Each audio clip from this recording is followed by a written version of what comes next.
pagar, dia panjat pohon, itu kucing. Dia bilang sama kita orang, main juga saya punya insting hewani dia ikut itu kucing panjat pohon, sampai di dalam dia gempa. Orang jalan apa semua, dia lihat tanah di depan masjid, tak buka ke sana berapa meter, anak-anak masuk di dalam, dia tutup. Itu anak-anak yang masih usia TPA pengajian sekitar kelas 4 SD, kelas 5 SD, yang dengan mukenanya, yang dengan baju kokonya, yang siap-siap mengaji habis maghrib. Mereka itu kebanyakan yang masuk. Yang masuk dia duduk pulang di depan masjid, kita orang di sini. Masuk. Sambil saya lari, saya cuma teriak dua. Yang pertama saya sambil salawat kepada Rasulullah, Allahumma shalli ala sayyidina Muhammad wa ala sayyidina Muhammad. Yang kedua saya cuma panggil guru tua, ya Habib Idrus, ya Habib Idrus, itu saja. Sampai kemudian saya tak gulung masuk dalam tanah. Sudah masuk ke dalam tanah, mau ke belakang sudah tidak ada jalan. Kiri tak kunci, kanan tak kunci. Rumah masih berjalan kemari dengan pohon. Waktu itu saya dalam lubang itu saya sudah tidak minta selamat. Seperti yang dalam refleksi tadi, cuma saya bilang, ya Allah, ampuni saya punya dosa, husnul khotimah, bismillah. Sudah tinggal, sudah pasang sudah tidak, masih di atas tadi masih ya Allah, sudah pas masuk di bawah sudah tidak bisa, tidak mungkin sudah selamat. Saya bilang, ya Allah, tidak ada, ini tak kunci, sudah puing semua, kiri kanan belakang puing, rumah masih berjalan kemana. Saya bilang, ya Allah, ampuni saya punya dosa, bismillah, siap saya. Tapi kebesaran Allah itu likuifaksi berhenti setengah meter depan muka saya, dengan bunyi-bunyinya berhenti pas depan. 1 meter lagi dia jalan sudah terjepit saya. Kalau saya terjepit, kalau tidak mati sesak nafas, mati terbakar. Ada yang kalau ingat kejadian lalu, ada lihat yang api di Perumnas Balaroa itu luar biasa. Akhirnya tak berhenti depan itu bangunan, itu pohon masih berjalan, masih dia bawa saya punya tangan. Sebenarnya Allah tidak patah tangan dia, berhenti di sini. Kalau jalan terus patah saya punya tangan. Saya tarik, baru berhenti dulu di faksi, baru saya keluar ke atas Bapanjat itu tinggal dobrak seng, dobrak kayu, apa semua, berapa menit baru bisa keluar ke permukaan. Pertama saya ke permukaan, saya cari menaranya ini masjid, tidak kelihatan. Ternyata sudah bergeser jauh. Saya punya rumah itu bapak-bapak ibu-ibu, pindah 500 meter, setengah kilo dari jalan Kenanga, posisi sekarang di jalan Suplir di Perumnas. Padahal dulu dari jalan Kenanga. Begitu saya keluar, ya Allah, mana masjid? Saya tidak tahu apa yang saya lihat, sudah puing bangunnya. Saya pukul saya punya muka, keras sekali saya pukul. Ya Allah, tidak mimpi. Tunggu-tunggu sampai sekarang tidak juga bangun. Ya Allah. Nanti dikagetkan dengan orang yang minta tolong Pak, tolong. Sudah. Yang bisa ditarik, ditarik. Yang tidak bisa, yang terjepit, wallahu a'lam bishawab. Dan teriakan mereka itu terdengar sepanjang malam. Teriakan mereka itu terdengar sepanjang malam. Apalagi pas sudah ada api, tolong, ada yang terjebak, dia tahu ada api, tapi tidak bisa dia bergerak. Kita di atas cuma baku lihat, mau bagaimana gitu. Tidak ada alat, tidak ada tenaga. Orang tua di rumah tidak tahu bagaimana posisi. Keras sekali mereka berkata, tolong. Yang cuma bisa diselamatkan itu yang diselamatkan. Jadi posisinya itu Perumnas, itu kan perumahan terpadat itu. Begitu likuifaksi, tidak ada ruang lagi sudah. Jangankan jalan, lapangan itu hilang. Lapangan itu. Di Perumnas itu ada namanya lapangan Tulip. Jalan Tulip itu, kalau ada yang tahu, itu dulu tempat kita orang main bola masih kecil. Belakangan dipakai tempat parkir mobil. Waktu gempa sekitar 100 orang lari ke situ karena orang berpikir lari ke ruangan terbuka waktu gempa. Tapi di Perumnas ini sama saja horornya dalam rumah dengan luar rumah. Itu hampir 100 orang di lapangan Tulip itu, Pak. Tak masuk ke dalam, dia putar. Begitu tak masuk, tak angkat itu tangan di atas ini, tak guling ke bawah, kemudian dia guling pulang ke atas. Begitu dia guling pulang ke atas, sudah tidak ada manusia. Hampir 100 orang di atas itu, tinggal 4 orang yang selamat, yang masih lincah meloncat ke sana kemari. 3 kali dia putar guling itu tanah, 4 kalinya tak masuk ke dalam, ke situ semua rumah. Kesodot ke dalam. Semua itu di jalan turun. Jadi pas habis kita keluar sudah tidak mana lapangan, mana jalan, tidak ada. Sudah puing rapat semua. Puing rapat. Sampai kita lihat di di sana seperti ada tanah kosong, di situ ada pohon pisang. Padahal setahu saya di situ tidak ada pohon pisang. Mungkin yang sudah turun dari Palaroa itu. Kita berjalan ke sana, melewati puing-puing. Di bawah puing ini orang berteriak terus, Pak. Tolong, tolong. Sempat kita senter hampir 10 meter di bawah. Ada yang tidak mampu lagi teriak, tinggal senternya yang dia main ke atas begini. Tinggal baku habis di bawah. Itu api tidak sampai setengah jam sudah mulai menyala 2 titik besar, tidak sampai setengah jam. Karena waktu tanah terbelah di depan saya itu, yang saya lihat tanah terbelah seperti ada gas yang keluar. Tanah terbelah dari bawah itu begitu. Entah gas apa bawah alam. Teman saya bilang cari jalan kita. Saya bilang kau lihat depan ini, mau jalan kemana kita? Dia bilang jadi bagaimana? Saya bilang kendati saya tidak kemana-mana. Baru tunggu helikopter dari Jakarta datang. Karena saya pikir satu Palu hancur kayak begitu.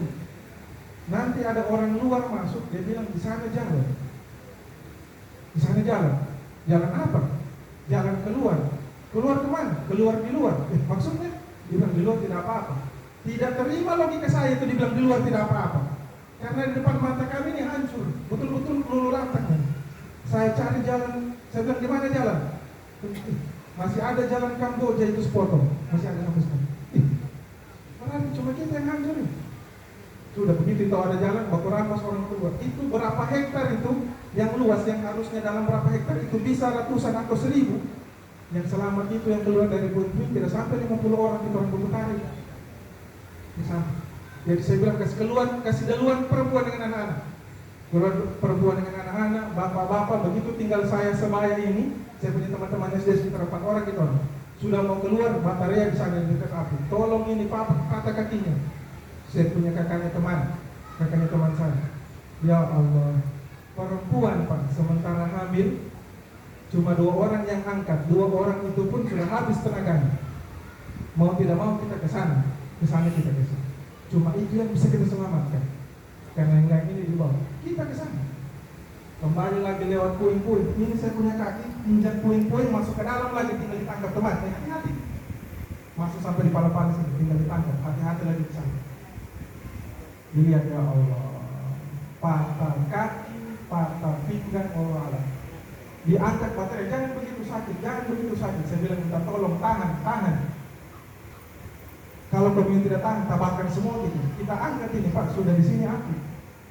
Tinggal mau kejar dengan api kita keluar. Sementara kita angkat ini perempuan, ini orang baterai di bawah puing-puing makin keras. Tolong. Karena kenapa? Orang tahu ada api. Bagaimana perasaan kita? Ditahu ada api tidak bisa kita bergerak. Allah. Pada saat itulah setelah kita keluarkan itu, baru kita selamat sampai dulu. Saya punya orang tua di rumah, kalau boleh saya ceritakan. Ternyata saya kira di rumah cuma ibu saya sendiri, cuma saya punya mama. Ternyata saya pergi ke masjid, datang saya punya papa. Saya punya papa juga, mantan lurah Bayoge, ketua adat kelurahan Palaroa waktu itu. Jadi sudah siap-siap juga mau pakai siga mau ke acara Palunamon. Tapi mau sholat maghrib dulu di rumah. Begitu saya sudah azan, papa saya bilang sama saya punya mama, itu ilham sudah azan, mari sholat itu. Saya punya mama sholat, ambil wudhu di tempat wudhu. Saya punya papa di kamar mandi. Sementara wudhu mereka saya azan, terjadilah gempa dan lebih paksa. Saya punya papa ini dalam kamar mandi cuma tertimpa balok-balok dengan seng. 5 menit bisa keluar. Saya punya mama ini tinggal 2 meter begini pintu keluar. Kemudian beliau ditimpa dengan lemari yang besar, lemari alat pesta isinya, piring, baki, gelas, apa semua, tempat nasi dan semua. Itu yang menimpa beliau dengan isinya, lemari 4 pintu, pinggang ke bawah. Kalau cuma lemari mungkin bisa bagus usahakan. Di atas lemari jatuh tembok 1 bidang. Kita kalau mau evakuasi korban, tembok berapa diameter saja, 1x1, itu mencret kita angkat. Apalagi satu bidang utuh di atas lemari. 5 menit saja saya punya papa keluar, kemudian dapat saya punya mama, tapi waktu itu masih hidup dan masih bisa bicara. Tolong bantu saya. Habis akal tenaga saya punya papa mau selamatkan saya punya mama. Akhirnya minta tolong dengan tetangga. Mama saya dia bilang cari bantuan, minta tolong dengan tetangga sekitar. Minta tolong dulu istriku, Pak, istri. Datang tetangga sekitar ada 5 orang. Mau dicungkil itu kaki kita tindis, serba salah, dipijat tidak ada alat. Mama masih bicara, jangan itu sakit, coba cari cara lain. Berapa hampir setengah jam tidak ada perubahan. Cuma tetangga ini juga minta tolong, Pak gantian Pak, saya punya anak istri nih, Pak tadi di tembok sudah tidak ada suara. Akhirnya saya punya papa lagi ke sana. Mama udah tinggal sendiri sana, Pak. Tidak bisa juga, sudah tidak ada suara, tidak bisa juga evakuasi.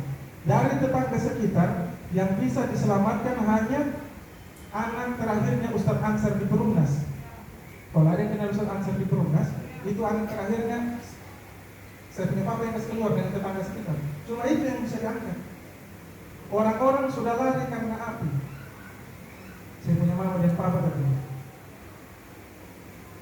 Papa saya sadar bahwa kita orang 4 bersaudara ini tidak ada di situ. Tetapi hati nuraninya tidak bisa ditahan, itu memanggil nama kami semua. Ilham, di mana kau? Iwan, di mana kamu? Nama tolong mamamu. Tidak bisa. Api semakin dekat. Saya punya mama makin lama makin lemah suara. Dia bilang tidak bisa begini, kau cari bantuan dulu. Begitu papa saya bergeser sedikit, ternyata pegang lantai, kenapa dingin? Sudah darah semua di situ, Pak. Oh, kemudian papa saya pegang, saya punya dahi mama saya itu sudah dingin semua. Mama saya terus bilang cepat jangan di sini cari bantuan. Papa saya mungkin sadar karena sering bantar orang. Oke, saya keluar cari bantuan. Tapi barangkali bagaimana nanti beri bagaimana mosi halala kami kita, mosi maaf kami kita. Sekarang saya barangkali kau duluan atau saya duluan. Sekarang baku maaf memang gitu, baku kasih ikhlas memang gitu. Baru papa saya peluk, saya punya mama cium keningnya, kemudian panggil. Baru papa saya mau beranjak, mama saya kemudian pesan, bagaimanapun nanti cari saya punya jasad, kemudian kebumikan di samping mama saya. Itu dia pesan sama suami, cari jasadku, kubur di samping mamaku di Simalaya. Dia pesan. Papa saya bilang, papa saya pun kemudian cari jalan keluar, tidak bisa. Sampai papa saya kan lumpur apa semua, kirim Fatihah sama guru tua, kemudian semacam ada imam, baru dia panjat itu, baru tembus di jalan mantis. Langsung minta tolong. Datang mau cari saya punya kakak di sini, menantunya almarhum Pak Tudio, Iwan, suaminya Nana, yang biasa jual gas. Nah itu mau cari di situ, ternyata di sini sudah tsunami juga, sudah berteriak apa saya sepanjang perjalanannya. Sampai besoknya kami turun kembali ke lokasi, baru saya lihat keadaan dengan matahari. Ya Allah, langsung menetes saya punya air mata. Saya bilang, keajaiban saya bisa selamat di sini tadi malam. Saya cari mana mamaku. Saya menangis terus. Saya punya kakak sudah lari ke sana. Saya menangis terus di jalan. Orang bilang, aku ya komio. Saya bilang, tinaku. Kamu sudah cek di BMKG, di sana banyak orang Perumnas. Akhirnya saya ke BMKG. Saya berpisah dengan saya punya kakak yang pertama. Cari, saya buka, saya banyak, saya dapat sudah kantong mayat semua. Saya buka satu-satu itu kantong mayat. Mana mamaku? Sampai saya cari ke atas tidak ada pengungsi. Begitu saya mau turun, saya lihat kakakku sudah berbonceng dengan teman. Iwan ini sudah berbonceng dengan teman. Begitu dia lihat saya masih laju motor, dia langsung meloncat. Dia meloncat langsung, dia polos saya. Kemudian dia katakan, tidak selamat mama, terbakar. Allah. Di situ saya berteriak sejadi-jadinya, orang semua lihat saya. Nanti mama saya bisa dievakuasi malamnya. sama teman-teman kakak saya dari Dolo itu dengan perlengkapan lengkap 20 orang tinggal baku sudut bensin dari Dolo. Karena waktu itu bensin langka, tinggal baku sudut bensin. Bawa tandu-tandu, bawa palu-palu. Di situ baru ditemukan jenazah ibu saya dalam keadaan kerangka yang sudah hangus. Kerangka yang sudah. Kakak saya bilang tidak, bukan mama aku ini. Tapi teman kakak saya bilang walaupun mungkin bukan mamanya kami, kita kumpul saja dulu. Ini yang tertindih lemari kayu, pinggang ke bawah sudah tidak ada rupanya, abu semua. Yang kita selamatkan tinggal tengkorak depan. Paru-paru sudah hangus dengan sedikit tulang belulang. Itu dikasih masuk di dalam panci belanga besar. Begitu. Sampai kemudian kakak saya bisa menahan dia punya emosional, baru dia kedulu sama kita orang. Dia tanya baik-baik. Sebelum dia bilang bagaimana kondisinya mama, dia bilang. Dia tanya sama papa saya yang selamat. Tunggu dulu pak. Betul papa kasih tinggal mama dekat sini, dekat sini? Iya betul. Di dekatnya mama ada ini, ada ini. Tidak salah sudah. Ini mama sudah tidak dapat, tapi begini sudah kondisi. Bayangkan bagaimana kita apa namanya bisa. Saya tidak tahu kalau saya pamit sholat itu saya melihat beliau yang terakhir kali dalam keadaan ini. Terakhir saya akan tutup dengan satu kisah dari teman saya. Saya bawakan karena tidak kalah bikin merindingnya juga. Rumah teman saya ini di jalan Kamboja atas. Begitu kejadian itu kan rumah banyak yang masuk ke dalam. Ini ada 8 rumah baku jajar. Begitu kejadian tinggal 3 rumah, 5 masuk ke dalam. Rumahnya paling bawah. Ini saya punya teman rajin hadir majelis di Al-Khairah. Dia tatanam dari kaki sampai pinggang tatanam. Dia peluk anaknya, kedua anaknya dia peluk kedua anak. Dia sudah mau pingsan karena ditindis 5 rumah di atas ini bangku jajar sampai di permukaan. Begitu dia sudah mau pingsan, dia bilang itu puing-puing kayu batu itu jatuh di sekitar mereka, tapi kata dia bilang itu kita orang kayak dilingkar. Jadi batu jatuh, kayu jatuh, tidak ada yang kena kita orang, alhamdulillah. Kena di samping semua. Dua anaknya dia pegang di depannya, kemudian badannya dia bungkukkan untuk melindungi dua anaknya ini. Dia kasih bongkok dia punya badan. Anaknya kakinya tak ke depan, dia tak tanam, dilindungi. Sampai kemudian karena sudah mau habis nafasnya, sudah antara sadar dengan tidak sadar, sudah mau pingsan. Dia lihat ada cahaya masuk. Ini orangnya sendiri yang bercerita dengan saya. Dia lihat ada cahaya masuk. Seiring cahaya itu masuk, dia bilang kayak tabala semua itu tembok besar di atas. Jadi ringan dia bernafas. Itu cahaya masuk. Jadi ringan dia bernafas.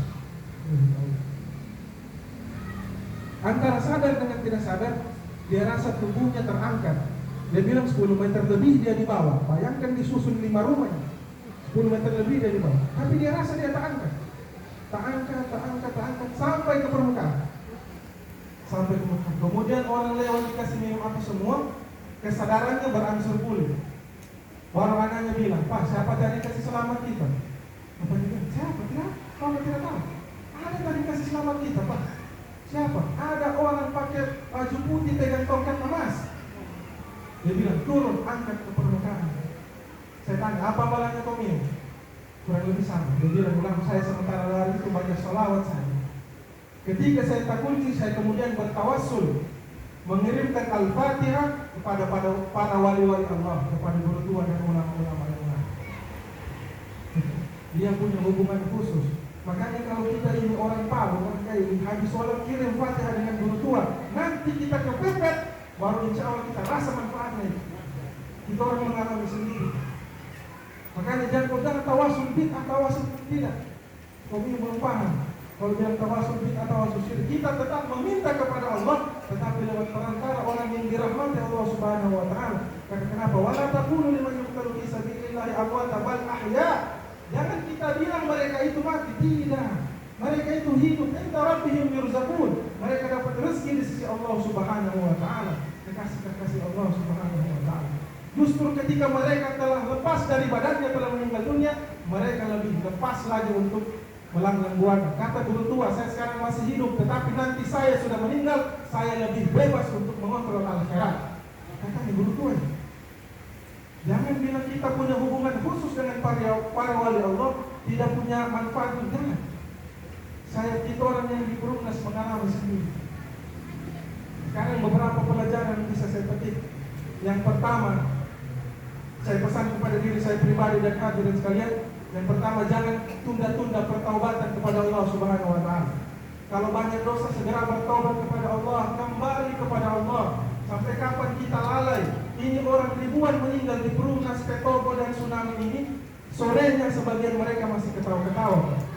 Sorenya ketawa-ketawa, siangnya masih bermain. Malam apa itu? Kita tidak tahu. Malaikat maut tidak tunggu kita siap atau tidak. Mereka yang di barzakh itu memohon kepada Allah Subhanahu wa Ta'ala untuk kembali ke atas dunia, minta waktu 5 menit untuk beramal kepada Allah, tetapi mereka sudah tidak dikasih kesempatan. Siapa yang punya kesempatan? Kita yang masih hidup ini. Oleh itu jangan ditunda-tunda. Kalau mau bertobat, bertobat memang. Kembali kepada Allah, kembali kepada Allah. Jangan itu belum tua, belum sakit. Nah, kita tidak tahu kapan ajal ini menghampiri kita. Sementara kita dengar kematian akhir-akhir ini, kebanyakan orang yang mati mendadak yang tahu tidak sakit. Pertama, jangan tunda-tunda taubat kepada Allah Subhanahu wa Ta'ala. Yang kedua, bagi yang masih punya orang tua, demi Allah, mereka adalah surga yang Allah titipkan di depan mata Anda. Jangan kalian mengira orang tua itu biasa-biasa. Itu pintu surga yang Allah bentangkan di depan muka kita. Kalau mau masuk surga, buka pintunya, berbakti sama orang tua. Kalau tidak mau masuk surga, bantah orang tua. Kita tidak tahu kapan kita terakhir melihat semua orang tua kita. Kita tidak tahu.